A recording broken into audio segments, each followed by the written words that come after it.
Hey everybody, good morning. It is Phyllis Rawley and I am doing what I love, talking to people that are really cool. So I wanted to share with who I just met and talk about his work, because you'll be, if you come and see me in Ecuador, which I expect you should be doing, or following this brother's work, you're going to learn about it. And his name is Charles L. Shipp, from formerly of Oakland, California, but now a Sedula holding cranker member. He got his papers. He's got papers, y'all. And but we're going to talk about his book, The Introduction to Bee Medicine. And welcome, Charles. Or thank you. Welcome. You're welcoming me. I've been here at the Blue Door, and it's just like a cool spot. The light here is just awesome, so I wanted to sit in the living space and just go, let's just chill and chat a bit. Right. So, sounds good. Sounds good. Yay. So, thank you. How'd you get started with bees? Well, it's kind of like a long story, but when I go back, when I was a kid, I was always into insects, and I had science kits, and my brothers and sisters, they would get science kits. I would get chemistry sets, so I would get the microscope. And certainly we always were out catching with mayonnaise jars. We would always ask our mom, give us some mayonnaise jars so we can go catch bees or grasshoppers and watch how they live and that sort of thing. So I was, always fascinated with bees because, they're social insects, and the more I did it, play with them, the more I learned about them. Interesting you say they're social insects. Right. Because most people, we just have a fear of them. Right. So how did you understand or get to learn about their social? Well, a lot of it as a kid was observation. Okay. And, we would catch the bees in the jar, but we would have butterflies in there too. And just observation. And again, it was just one of the things we did as kids. Right. Like today's kids play with video games. Right. We went out with mayonnaise jars. With real nature, yes. So instead of insect games, we had real things. Right, cool. Right, absolutely. And tell me about the medicine aspect. How did you get to learn about the medicine of that? Well, certainly it was a process. I didn't know that bees, the products from the beehive, was and is medicine. Once I started beekeeping, and I think I started in 1980 formally, and as I dwelled deeper and deeper into the process of what bees do and the things that come from the beehive, I learned that the products that the bees made were medicinal. And these products have been around for centuries. Since bees. They're probably older than us. Right. Millions of years old.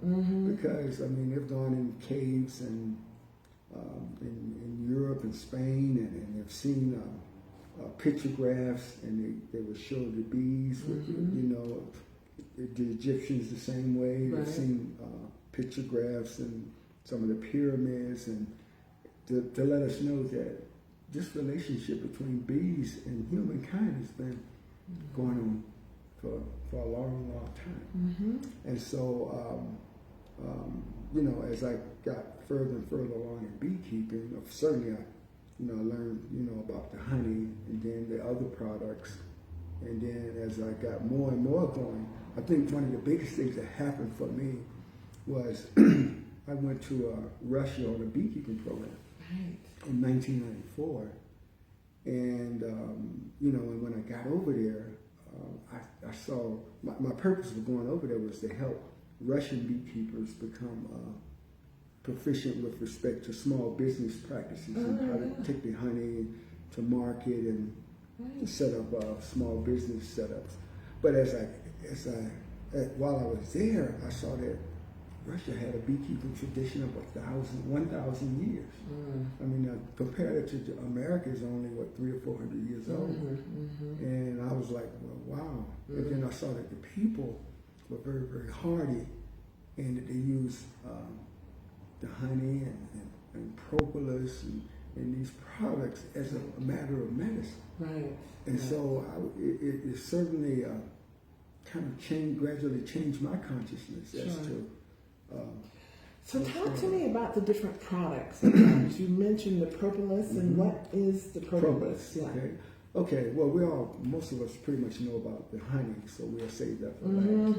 But propolis is an amazing product. Basically, propolis is the bees go to certain coniferous trees and get this. And we've all seen this. We've seen sap running out of certain trees. Right. The bees will go to these trees and get this sap. They'll take it back to the beehive and add some enzymes to it. Oh. And they use this stuff for glue. Oh. It's almost like glue for them. They use it for cement. For making their own hives. Right, for making the internals in their hive. And they use it to sterilize the hive. Oh, interesting. Right, so this propolis, they call propolis Russian penicillin because propolis actually mimics the properties of penicillin. Wow. It's antibacterial, it's bactericidal. Right. There's so many applications for propolis. Now, when you go back and look at ancient medical texts, the European texts by Hippocrates, and they use propolis. They use propolis and salves, and they use propolis. I think in the Roman Empire, they used propolis for arrow wounds, since it's antibacterial and antimicrobial, and it has so many other applications.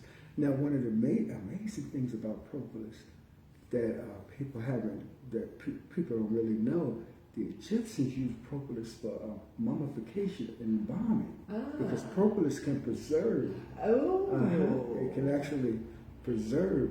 So interestingly, to give you an example, once in a while, a rodent might get in a beehive, a little mouse or something. What the bees will do, they'll sting. As defending their colony, they'll sting that mouse to death right in the hive. Now they don't have the strength to get it out, right? To take the mouse out. So what they do, they mummify, they propolize the mouse. So they'll put a wrapping of propolis around that mouse to seal that mouse and make sure that the mouse doesn't its decay won't and won't affect the colony. That's an interesting way to clean. Okay, all right. So I say that to say propolis, and what I've noticed down here in South America, you can find propolis in all the pharmacies. On all the pharmacies, they got propolis tinctures. Propolis salves, not as much, but the tinctures, definitely. Right. And I know in my research is that Brazil has done more research down in South America as it relates to propolis, especially for dental. So what I like to do, because I'm older and have some dental issues, I keep propolis tinctures, and I'll do propolis at night to keep the bacterial colonies at bay. I need to hook up. Okay. Dental issues. I'm like, right here. Now, other things that propolis does, acid reflux for the capsules. So if you got any stomach kind of issues, propolis can go there. It's the piece to get. I love propolis salves, and I would probably start learning to make the salves, because you can easily make a propolis salve with beeswax and a little almond oil. But the salves are extraordinary for any kind of ulcerated sores around the mouth or any kind of lesions, I mean, because this stuff has amazing medicinal properties. That's incredible. So I know about the royal jelly. What's its value and use? The royal jelly is extraordinary. The royal jelly is the food stuff that the bees feed the queen with. Oh, queen food. Okay. The regular bees, the workers, the ones that we see out in the fields, when their diet consists of honey and bee pollen. The honey giving it the sugars and whatnot, and the bee pollen is the pure protein. Right. So those two things make the perfect food stuff. Okay. Actually, and we'll talk about pollen a little bit later, but when the queen lays an egg, the larvae is fed this stuff called bee bread. It's a kind of like a watered down version of royal jelly. Okay. Actually, they give the larvae for the first 3 days. They give it a little royal jelly. Okay. With the thought that this will kickstart its growth. But after 3 days, they water it down to the stuff called bee bread, which is a mixture of pollen and honey. Okay. Now, the queen, on the other hand, gets this diet of royal jelly exclusively in her growth larvae stage, and for the rest of her life, actually. And so, this royal jelly is a mixture of honey, pollen. The bees add some sort of enzymes. Certain nurse bees that are, young bees that they can secrete some things from their glands, and they mix this stuff with the pollen and the honey. Now, this makes the royal jelly. Now, what makes the royal jelly special is that it has all these live enzymes and hormonals. They've actually put royal jelly under Curlian photography, and royal jelly is vibrating. It's a pure life force. So, when humans take royal jelly, energy, number one. Right. Your skin, your hair, your nails. Wow. It changes. Right. You for the better. It's an adaptogen. So for some people it does these things, other people it does these things. Excellent hormone for women, even for men. Right. It's a sexual pick-me-up. Right. You can go on and on about royal jelly. I always think, and I always kid myself, I had a royal jelly baby. Because when I was married, the doctors had told my wife she couldn't have any more children. And we started dating, she started taking the royal jelly with me. And there it is. Boom! Literally a royal jelly baby. Wow. Royal jelly baby. All right. So France has done a lot of research on royal jelly. Royal jelly, they've given royal jelly to hens, and they gave royal jelly to older hens, and they started laying eggs twice as fast as... Oh dear. Well, as a woman postmenopausal, I'm like, well, maybe I don't want to keep my royal jelly fix on. I'm good. But okay. Right. Well, it slows the aging process. That's important. It lubricates the endocrine glands, especially the sexual glands. Excellent. Well, as a cancer survivor, and after chemo, it destroys your immune, your endocrine, and your fertility system. So that is definitely going to be on my diet. It's the royal jelly. Excellent. And I would even go as far as to say, I think it reverses things. Oh, very good. So it can restart processes in individuals. I know I had a friend, she had problems with her cycle, and said, was spotty for years. But when she started taking royal jelly, everything normalized. And so I just say that to say, it's an extraordinary product. You see all these amazing changes, and they're immediate. It's not like you got to wait months or a month to see. The day after, the first day you take the royal jelly, the instant, the energy is off the chart.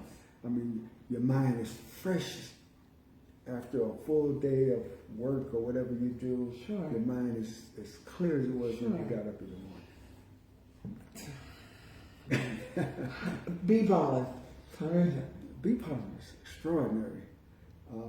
Bee pollen is what they term as a perfect food stuff. It has all the vitamins and enzymes that the body.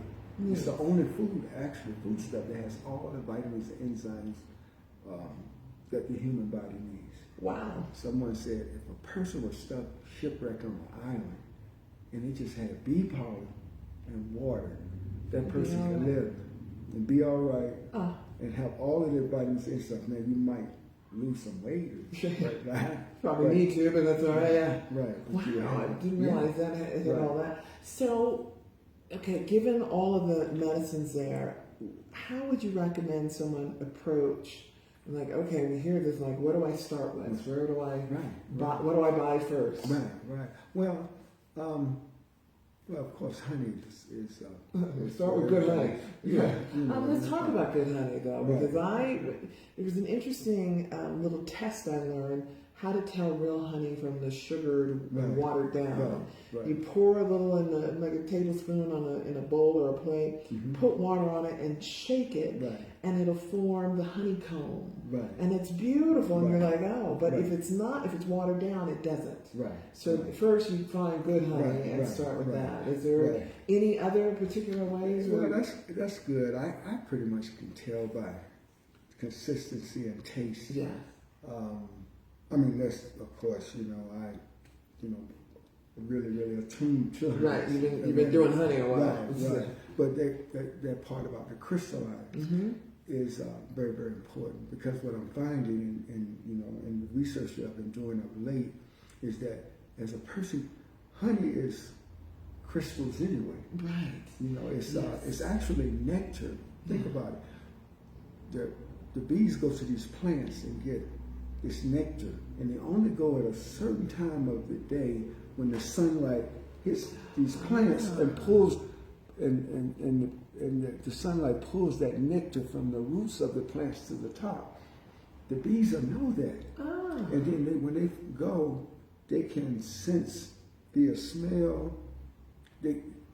Supposedly it's a cross between taste and smell, that they can actually go to the flower and say, oh, okay, the nectar is ready there. Yeah. And so they'll go and fly, start taking the nectar, and then they'll fly back to the hive and say, hey, you guys, here, good nectar. Follow me. Come. I'm doing the bee dance and tell you where it is. And then half hour later, all the bees are getting the nectar from those plants.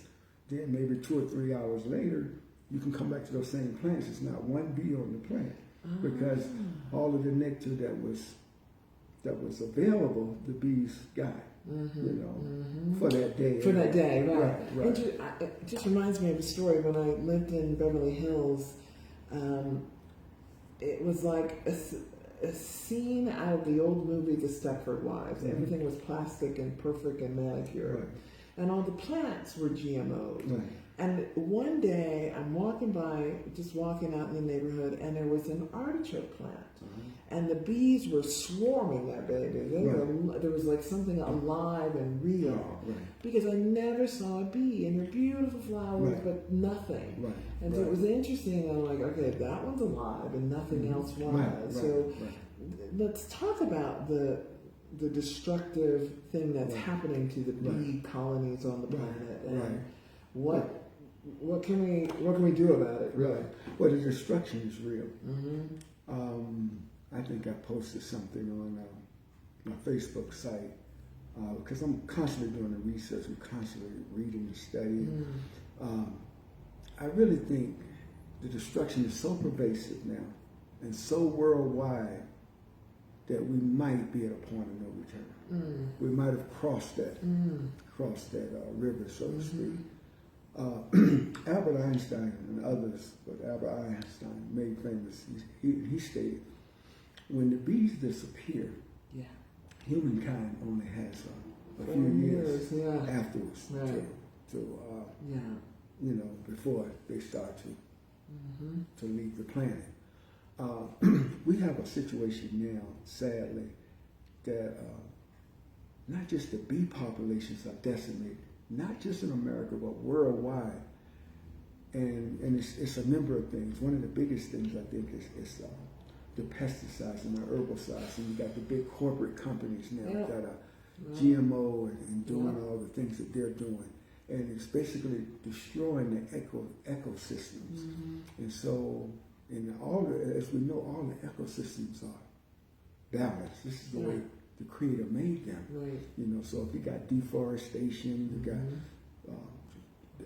herbicides that are destroying, and the pesticides, it's now a recipe for disaster, because now you don't have enough bees and insects to go around to pollinate, because there's other insects pollinate too. They just don't pollinate on the level of the honeybees. Yeah.